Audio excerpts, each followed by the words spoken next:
Hello बच्चों, कैसे हो आप। मैं आशा करती हूँ कि आप सभी अच्छे होंगे और अपनी पढ़ाई कंटिन्यू कर रहे होंगे। बच्चों, आपका सेकंड सेमेस्टर का रिजल्ट आ चुका है और आई होप कि आप सभी का अच्छे से रहा होगा।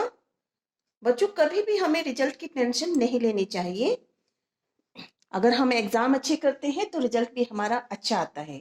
चलिए, अब आपने रिजल्ट अपना देख लिया है, सभी का अच्छा है।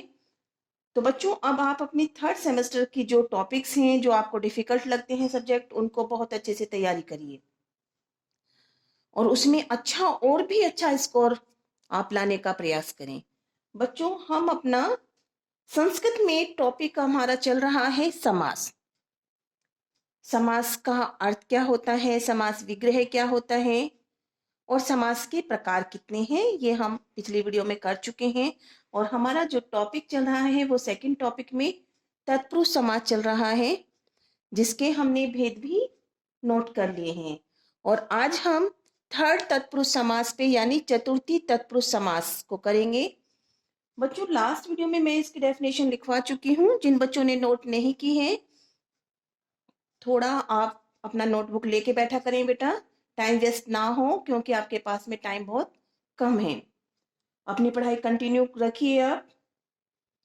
चलिए बच्चों, आप चतुर्थी जो तत्पुरुष है हमारा, उसकी परिभाषा नोट कर लेंगे जिन बच्चों ने नहीं की है। बच्चों, जब समासिक पद के पूर्व पद में समासिक पद के पूर्व पद में चतुर्थी विभक्ति का लोप होता है तो वहां चतुर्थी तत्पुरुष होता है। तो बच्चों, आप इस चीज को ध्यान रखेंगे कि बस जो हमारी डेफिनेशन है सेम सभी की है। जैसे तृतीय तत्पुरुष क्या है, द्वितीय तत्पुरुष क्या है, चतुर्थी तत्पुरुष क्या है, तो इसमें हम सेम जैसी ही डेफिनेशन है कि जब समासिक पद के पूर्व पद में अगर तृतीय विभक्ति का लोप होगा तो वहां तृतीय तत्पुरुष समास होगा। सेम वैसे ही आपको अगर डेफिनेशन आती है तो वैसे आप बताओगे। अगर जैसे आप चतुर्थी तत्पुरुष समास का हमने करा है तो हम उसकी परिभाषा में क्या बताएंगे कि जब समासिक पद के पूर्व पद में चतुर्थी विभक्ति का लोप होता है तो वहां चतुर्थी तत्पुरुष समास होता है। चलिए, अब हम इसके एग्जाम्पल देख लेते हैं। बच्चों, चतुर्थी विभक्ति का लोप कहाँ हो रहा है, उसके रूप हमें कैसे लगाने हैं, ये विग्रह पर भी डिपेंड करता है और विग्रह को आप ध्यान से देखेंगे। जो आपने शब्द रूप पढ़ रखे हैं, विभक्ति आपको पता है कि विभक्तियों के अनुसार कैसे विग्रहों का प्रयोग होता है। चलिए, क्रम संख्या एक में आप देखेंगे समस्त पद है बच्चों पुत्र हितम। समास विग्रह है पुत्राय हितम। ये चतुर्थी विभक्ति एक वचन का वर्ड है। पुत्राय जैसे बच्चों होता है हमारा रामाय। ठीक, अर्थ क्या है, हित का मतलब बच्चों होता है कल्याण, तो पुत्र के हित के लिए अर्थात पुत्र के कल्याण के लिए। सेकंड वर्ड है बच्चों हमारा गुरु दक्षिणा। गुरुवे दक्षिणा। बच्चों, आप यहाँ पे स्वरांत शब्द को ध्यान में रखेंगे कि सबके रूप हम ये नहीं कह सकते कि अकारांत के अकॉर्डिंग चलेंगे, सबके रूप चेंज हो जाते हैं। यहाँ पर गुरु है तो ये उकारांत है। ठीक, तो उकारांत में चतुर्थी विभक्ति एक वचन में क्या रूप होगा, तो वो आप ध्यान से उसके अनुसार ही विभक्ति लगाएंगे, देखेंगे कि हमें कहाँ पे किस वर्ड में कौन क्या विकरण आएंगे। तो हमारा चतुर्थी विभक्ति में गुरु में क्या होता है, गुरुवे दक्षिणा, अर्थात हिंदी क्या हुई, इसका अर्थ क्या हुआ, गुरु के लिए दक्षिणा। थर्ड है बच्चों गो सुखम। गो यहाँ पे बच्चों गो का मतलब होता है गाय, अर्थात धेनु यानी गाय। तो गाय के हमारे जो रूप होंगे गौ यानी धेनु, तो इसमें हमें चतुर्थी विभक्ति एक वचन का ध्यान रखेंगे। गवे सुखम अर्थात गाय के सुख के लिए। ठीक है, कि भाई गाय के लिए सुख हम कैसे उसको दे सकते हैं। चलिए, फिर फोर्थ है बच्चों भूत बलि है। तो ये भूत बलि है, तो यहाँ पे भूत बलि का मतलब भूतों से है बच्चों। तो हमें ये भी ध्यान रखना है कि वो हमें एक वचन चतुर्थी विभक्ति का रूप लगाना है या द्विवचन या बहुवचन। तो यहाँ पे भूतो आया है तो ये बहुवचन है, इसीलिए यहाँ पर भूतेभ्य है। भूतेभ्य है बलि है, अर्थात भूतों के लिए बलि। तो आप इन चीजों को ध्यान से समझ लेंगे तो आपके सारे टॉपिक्स क्लियर हो जाएंगे बच्चों। मैं बच्चों मोस्टली वही शब्द आपको बता रही हूँ जो बार बार रिपीट होते हैं एग्जाम्पल में, मैं आपको वही शब्द दिखाने का प्रयास कर रही हूँ। चलिए बच्चों आगे बढ़ते हैं। अब हम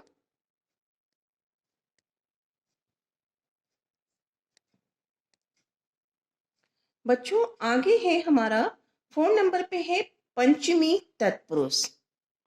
कौन सा है बच्चों? पंचमी तत्पुरुष। तो इसके भी हमारी जो परिभाषा है सेम वैसी ही होगी। कैसी?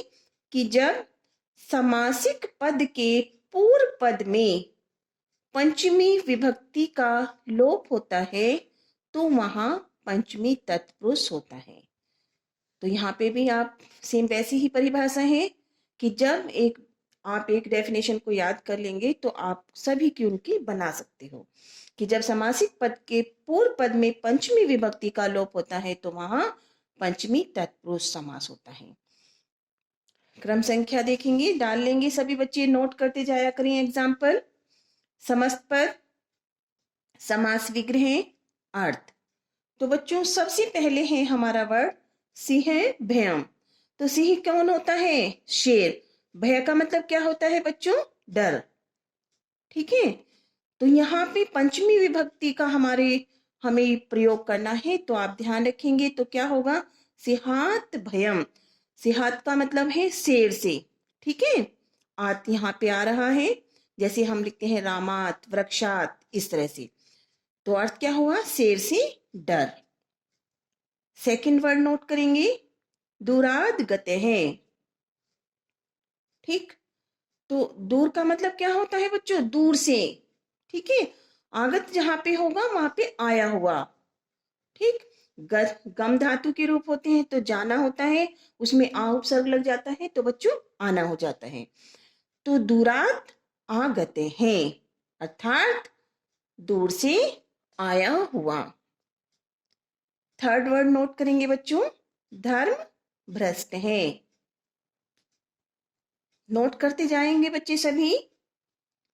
धर्म भ्रष्ट है अर्थात धर्मात भ्रष्ट है, धर्म से गिरा हुआ। यानी भ्रष्ट का मतलब होता है गिरा हुआ, या जो इसकी बुद्धि भ्रष्ट कह देते हैं ना हम, इस प्रकार से। तो वो किससे भ्रष्ट है? धर्म से। तो धर्म से गिरा हुआ। 4 नंबर पे देखिए, सर्प भीत है। बच्चों सर्प का मतलब यहाँ पे सांप से है, भीत का मतलब भी डर होता है। जैसे हमने भयम का पढ़ा है ऊपर कि भयम में डर होता है तो भीत में भी डर होता है। तो यहाँ पे इसका विग्रह कैसे करेंगे? सर्पात भीत है, अर्थात सांप से डरा हुआ। ठीक है बच्चों, पंचमी विभक्ति का भी आपको समझ में आ गया होगा कि पंचमी तत्पुरुष कहाँ पे होता है। तो हम बच्चों उसके समस्त पद में यानी समासिक पद में हम क्या करते हैं, उसको देखकर समझ जाएंगे कि हाँ इसका अर्थ क्या है। तो आपको कुछ एग्जाम्पल अच्छे से पढ़ने होंगे, समझने होंगे, तो उसके अकॉर्डिंग जब कोई वर्ड आता है तो हमारा वो वर्ड एकदम क्लियर हो जाता है कि हाँ हमारा इसमें कौन सा तत्पुरुष है। अब नोट करेंगे 5वां तत्पुरुष में षष्ठी तत्पुरुष। परिभाषा सेम वैसी ही बनेगी बच्चों कि जब समासिक पद के पूर्व में, यानी यहाँ पे पूर्व पद है बच्चों, पूर्व पद में षष्ठी विभक्ति का लोप होता है तो वहां षष्ठी तत्पुरुष होता है। ठीक है। अब षष्ठी विभक्ति में देखेंगे बच्चों, ये वर्ड बहुत बार आज पूछ लिया जाता है, आता है एग्जाम में, राष्ट्रपति है। ठीक, हिंदी में भी और संस्कृत में भी जो वर्ड है मोस्टली एक जैसे ही होते हैं। तो उनको समस्त यानी समासिक पद से आप पहचान लोगे कि इसमें कौन सा तत्पुरुष है। राष्ट्रपति है, भाई राष्ट्र क्या होता है? एक ही होता है। ठीक है। राष्ट्रस्य पति है, यानी राष्ट्र का स्वामी, अर्थात देश का जो स्वामी होता है, जो हमारा राष्ट्रपति है। चलिए कोई बच्चा बताएगा हमारे इस समय वर्तमान में कौन है राष्ट्रपति? भाई कमेंट बॉक्स में आप जरूर मैसेज दिया करें ताकि मुझे मोटिवेशन मिलता रहे।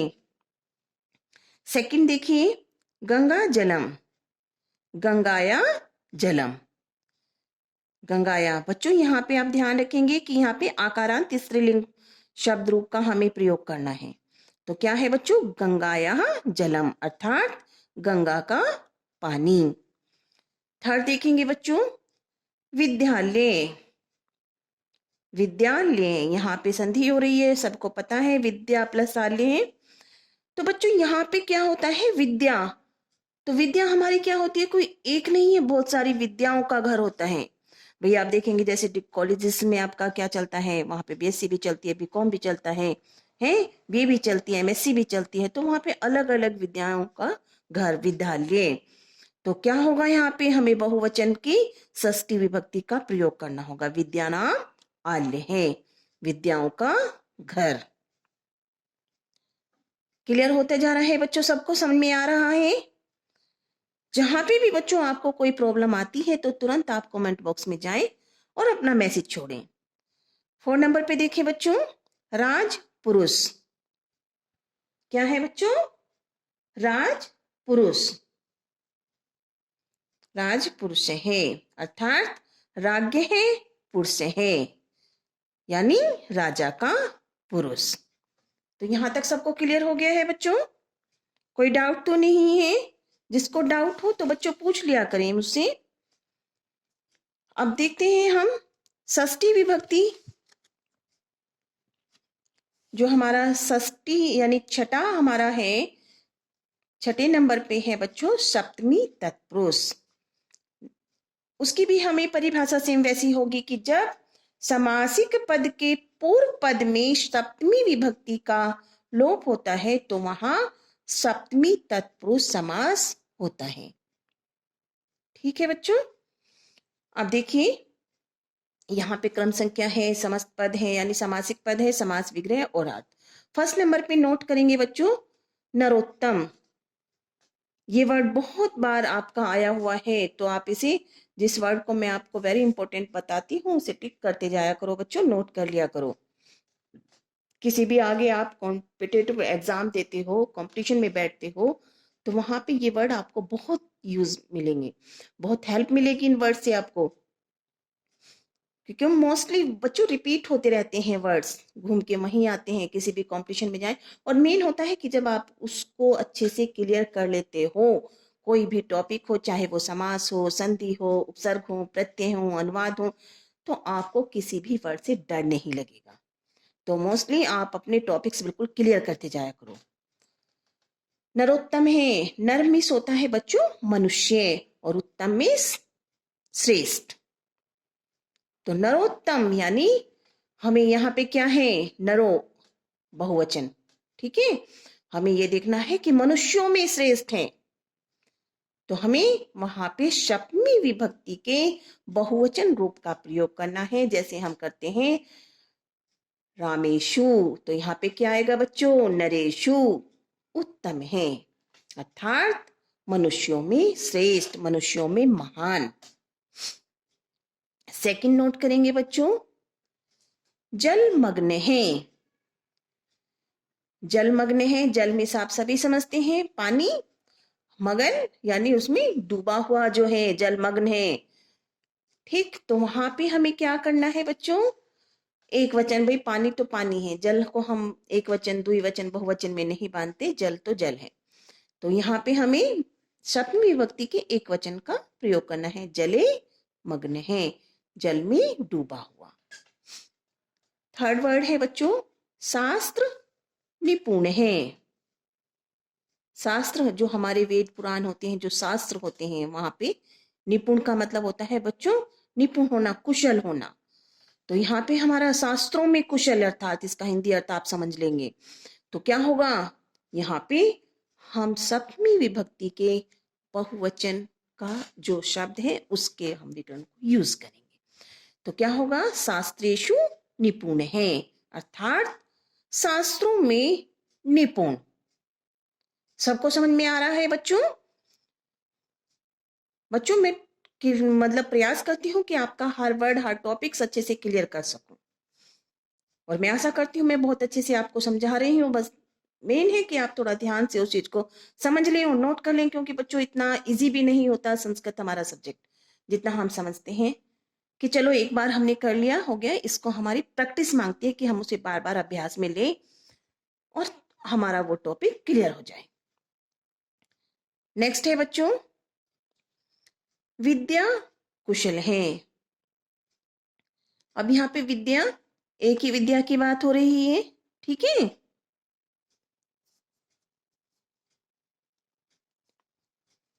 विद्या कुशल है का मतलब है विद्यायाम कुशल है, अर्थात विद्या में कुशल। नेक्स्ट है कट परवीन है। कट का मतलब यहाँ पे बच्चों जो है वो है चटाई से होता है। प्रवीण का मतलब होता है कुशलता ही होती है, निपुणता से है यहाँ पे। तो यानी कटे प्रवीण है, या अर्थात चटाई बनाने में निपुण, यानी चटाई बनाने में कुशल होना।